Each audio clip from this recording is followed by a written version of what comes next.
President Muhammadu Buhari reaffirms commitment towards addressing pressure inhibiting young girls in Nigeria from achieving their educational dreams.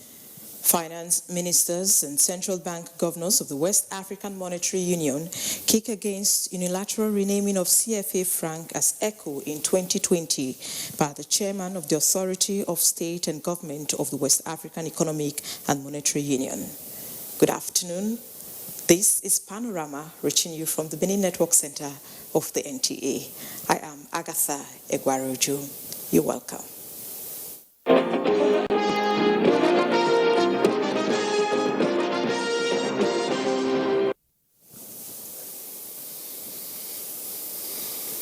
President Muhammadu Buhari will depart Abuja for London this Friday to participate in the inaugural UK-Africa Investment Summit holding on Monday, January 20. In a statement, the host, British Prime Minister Boris Johnson, says the event is expected to bring together African leaders, international business chief executives, and heads of international organizations to create new partnerships that will deliver more investments and jobs to the benefit of the people and businesses in African countries and the United Kingdom. Apart from highlighting new perspectives on UK-Africa Partnership for Prosperity, issues of sustainable finance and infrastructure, trade and investment, future African growth sectors, clean energy and climate are expected to dominate presentations and discussions during the summit. With the expected takeoff of the African Continental Free Trade Area in mid-2020, the London Investment Summit will provide Nigeria the opportunity to project itself as a leading investment destination for new industries. In addition, the summit will deepen Nigeria-United Kingdom investment size post-Brexit, given that Africa currently represents just 2% of British trade activity, with Nigeria accounting for only 10% of that total. The Nigerian delegation will further showcase details to what the federal government has done through policies and legislations to improve investments and business climate in the country. While in the United Kingdom, the president will hold a meeting with the head of Commonwealth, Prince Charles, in Glasgow and Scotland. The president and his delegation will also have bilateral meeting with Prime Minister Johnson, as well as heads of multilateral organizations. He will be accompanied by governors Yahya Bello of Kogi, Okezie Ikpeazu of Abia, and Muhammad Inuwa of Gombe states. Also on the entourage of the president are Minister of Foreign Affairs Geoffrey Oyema, Minister of Industry, Trade and Investment Otumba Niyi Adebayo, Minister of Finance, Budget and National Planning Zainab Ahmed, National Security Advisor Major General Babagana Munguno retired, and the Director General, National Intelligence Agency, Ambassador Ahmed Rufai Abubakar. The president is expected back in Abuja next Thursday. In the meantime, President Muhammadu Buhari says his administration will do everything within its power towards addressing the socio-economic pressures inhibiting young girls in Nigeria from either enrolling in schools or completing their education, describing it as worrisome and counterproductive. This was while inaugurating the new head of office building of the Federal Ministry of Women Affairs in Abuja. State House correspondent Adamu Sambo reports. Conceived in 2006 as National Children's Library and Resource Center and converted to the headquarters of the Federal Ministry of Women Affairs in 2013, work on the magnificent cylindrical edifice of 6 floors was only executed in the last 1 year in furtherance of the Buhari presidency's focus on completing abandoned projects. Women in Nigeria now have a conducive environment for effective articulation of policies towards addressing their needs, as well as mainstreaming their rights, privileges, and concerns alongside children and persons with disabilities in all strata of national development.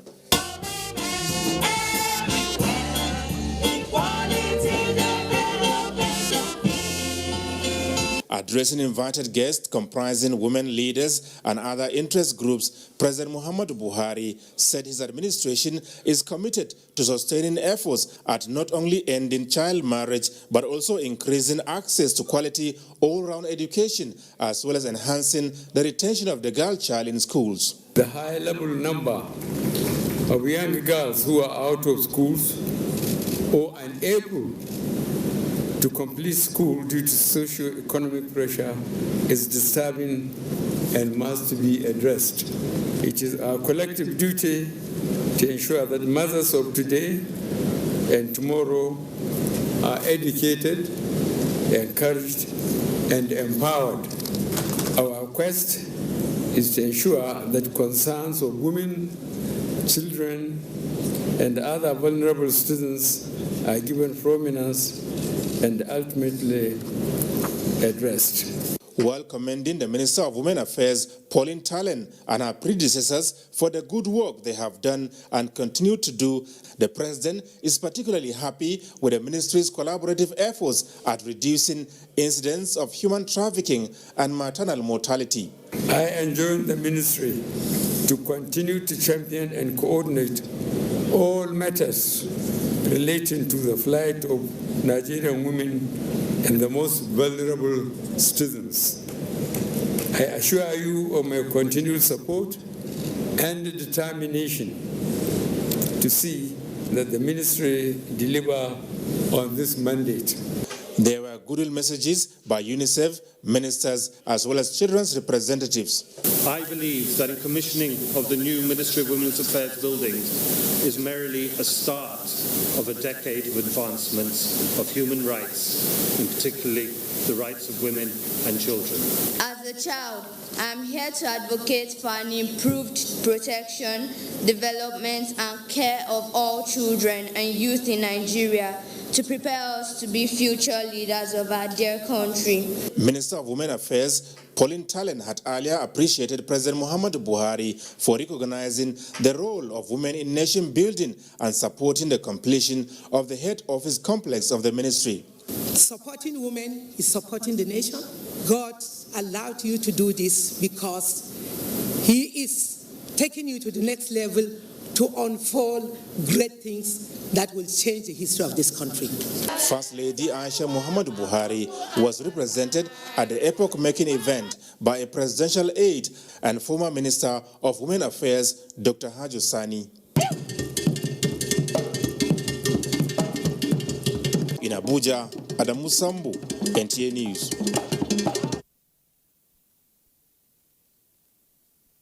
Finance ministers and central bank governors of the West African Monetary Union, WAMS, have condemned the decision by the chairman of the Authority of Heads of State and Government of the West African Economic and Monetary Union to unilaterally rename the CFA franc as ECU by 2020. Chimobi Walter Naji reports that they made this position known in Abuja after an extraordinary meeting on the ECOWAS single currency chaired by the Minister of Economy and Finance, Federal Republic of Guinea, Mamadi Camara. Sometime in December 2019, the media space was greeted with news of the pronouncement by 8 member nations of the French-speaking part of ECOWAS on the adoption and subsequent change of their currency name from CFA francs to ECO by the year 2020. Now, this decision formed the basis of a discourse at this extraordinary meeting of the Ministers of Finance and the Governors of Central Banks of the West African Monetary Zone on the ECOWAS single currency program.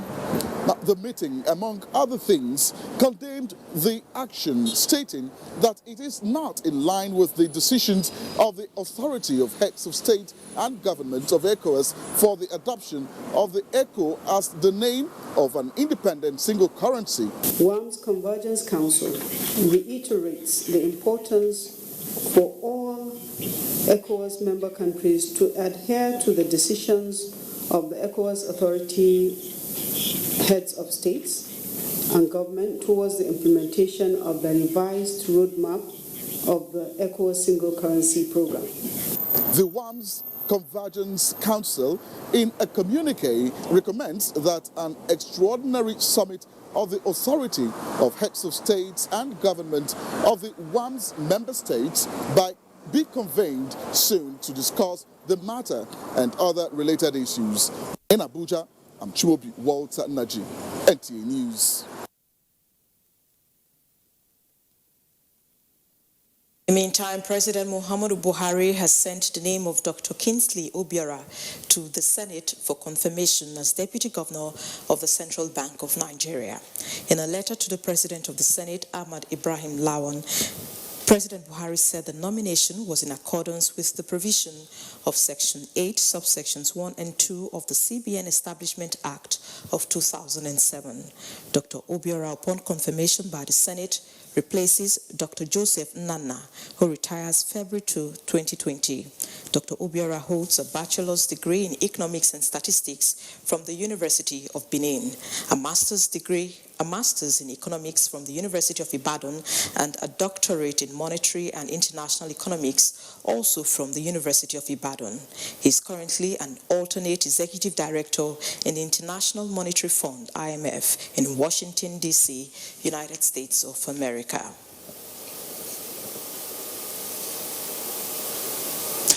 The Ministry of Niger Delta Affairs and Edo State Government are to work in synergy to determine projects to be executed in the state to ensure quality and avoid duplication.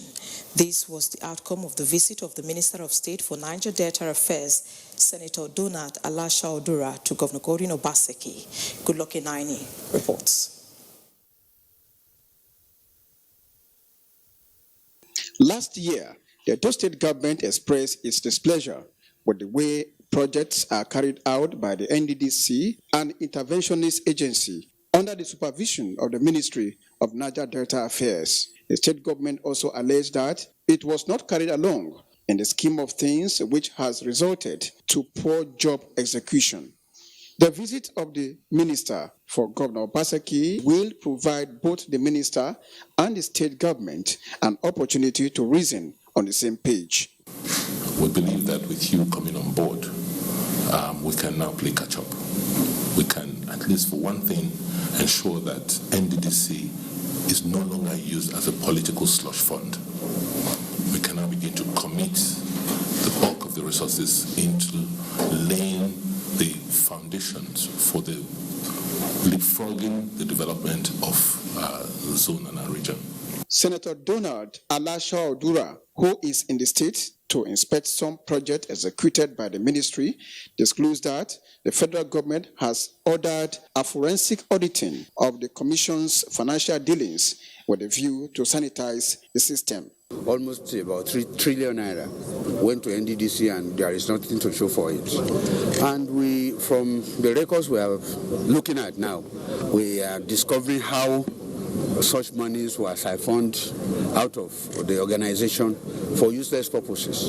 And like we had always said, we have almost 12,000 abandoned projects in NDDC. Some of these projects that we are talking abandoned were not even touched though, and monies were taken. The House Committee on Niger Delta Affairs sometime last year embarked on similar visits to the state to inspect projects executed by the NDDC. In Benin, Goodluck Enaini, NTA News. You're watching Panorama on the Benin Network Center of the NTA. We'll take a break now. More reports shortly, to stay with us. Independence had been a long and tough one. Our founding fathers and compatriots sacrificed their comfort and even shed their blood. We cannot at this point in history afford to spirit away their sacrifices for immediate but temporary gains of today. Let us emphasize what unites and not what divides us. Working for the unity of purpose with a stronger vision for a better tomorrow. NTA, growing with the nation. Together, no matter where you come from, no matter your religion, we are one. Let's live together. Let's stop fighting each other. Let us live as one. It doesn't matter where you come from, your tribe or religion, man, woman or child. It doesn't matter who you are. Put Nigeria first. No matter where you come from, no matter your religion, we are one. Let's live together. How can we develop when we're always in crisis? Families have become refugees in their country. No matter our differences, show some understanding. No matter where you come from, no matter your religion, we are one. Let's live together. Nigeria, the only country we can train with remarkable potentials to excel. Let us believe in ourselves and change our attitude for the sake of our country and generations unborn. Let us revive our cultural values, which are our essence as a nation. Let us renew the spirit of patriotism and hope in our dear country. Do not take or give bribe. Be punctual always. No more African time. We can't expect to be global citizens and operate on African time. Join the queue. Insist that people are attended to on a first-come basis, no matter who they are or where they come from. Nigeria, good people, great nation.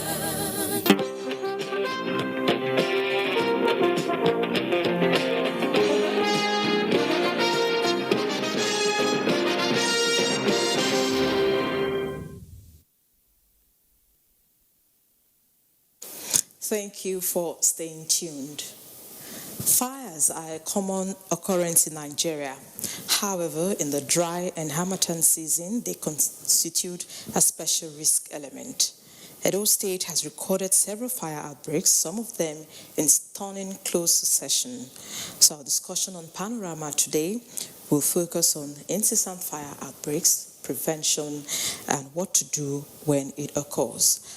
With me in the studio to shed more light on this is Dan Ereme Enowawumema, PhD. Welcome to Panorama. Thank you. Mr. Dan is a safety consultant, is immediate past Secretary of Nigerian Red Cross Edo State Chapter and Director World Safety Organization. Again, you're welcome to Panorama. Thank you very much. All right, now it appears that incidents of fire outbreak is global at this time, but there are concerns about the frequency around the country recently.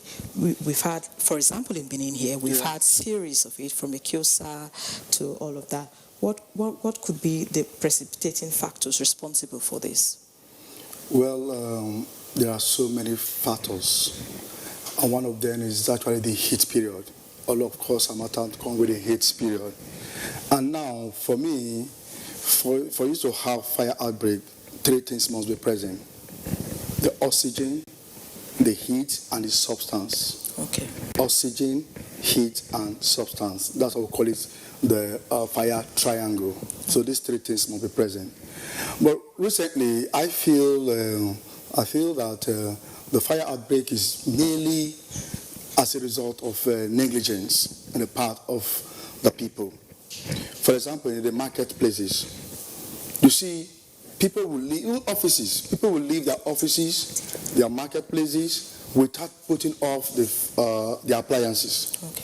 So, of course, I also put some portion of the blame to the provider, the PHN, and others. The reason being that sometimes you can, even when you put off those gadgets, as far as you didn't remove it from the sockets, you can see abnormal current also coming to do some harm. So all of these can lead to fire outbreaks in most of these markets or even offices. But if you just call in PHC, and I think what you're trying to say is that the safest way is when you're leaving, remove the plug from the socket. Yes, and the power, and those also distributing this power should also regulate it. Okay. Regulation is key here. All right, Mr. Dan, just before we continue with this discussion, we'll now take this report from Ivie Oyahiri. Okay.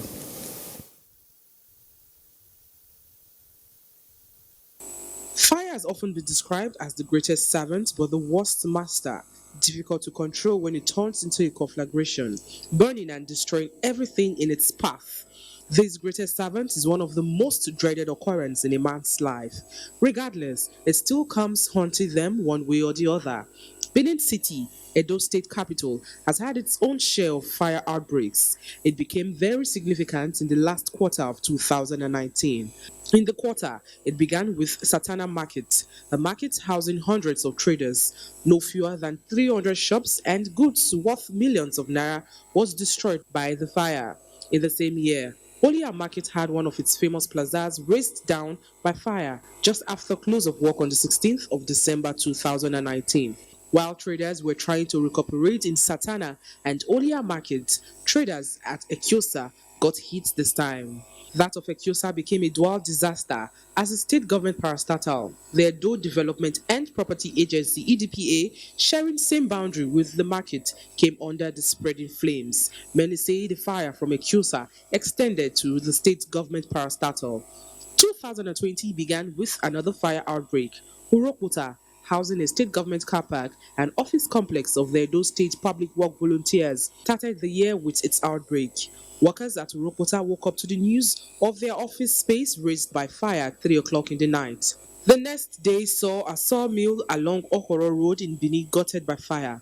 Industrial machines and furnitures went up in flames right in the very eyes of its owners. The most recent just occurred on Tuesday this week. A furniture factory beside a gas plant was razed up till dawn. The fire, which started at 3 o'clock in the morning, was still burning.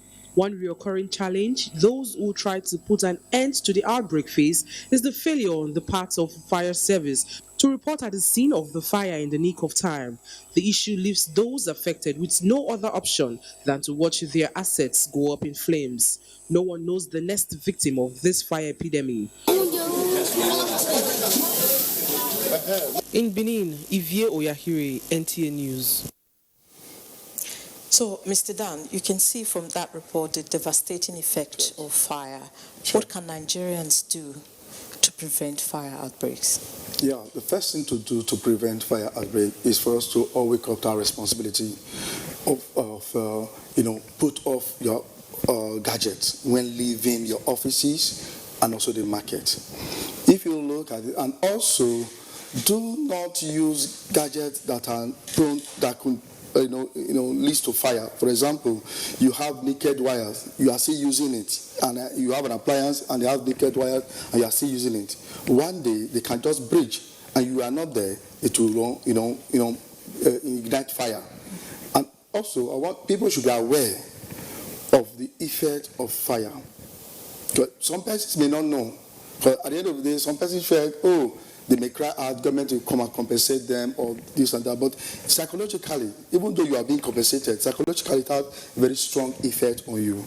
So when people are aware of these things, you see, they minimize the risk of fire outbreak in Nigeria, especially in public places. Okay. Right. Now, in that report, we've also seen a trend where when fire occurs, firefighters are not usually there. They don't usually rise up to the occasion. What do you think can be done to change the trend? Yes. For me, I know that we have fire service here in Edo State. We have men on ground. They are well trained. But what I don't know is that the equipment. You see, when you train someone and you don't give the person equipment, the person cannot do anything. So most times, either they complain of no water, no this, no that, the breakdown of their vehicle. Most times they cannot come. So if you find out that even most fire service you will call, they are even sometimes private or other agencies, not even from government. Now, what can be done to, reorder the story? Yes, the remedy is that government should rise up to the occasion by providing gadgets for them, their vehicle, the water supply, and other chemicals needed for this. And also, the people should also have a change of attitude. I saw them even stoning the firemen, which is, for me, I don't find they may actually come late, but however, they should allow them to do their job. Because preventing them, you are actually allowing the fire to still be on or escalating. So anytime they are able to find their way down, please, the public should allow them to walk so that they cannot minimize the effect of the fire. Okay, now, lastly, as a safety consultant expert, can you run us through what should Nigerians do when fire occurs? Good. When there is fire outbreak, the first thing to do is to call for help.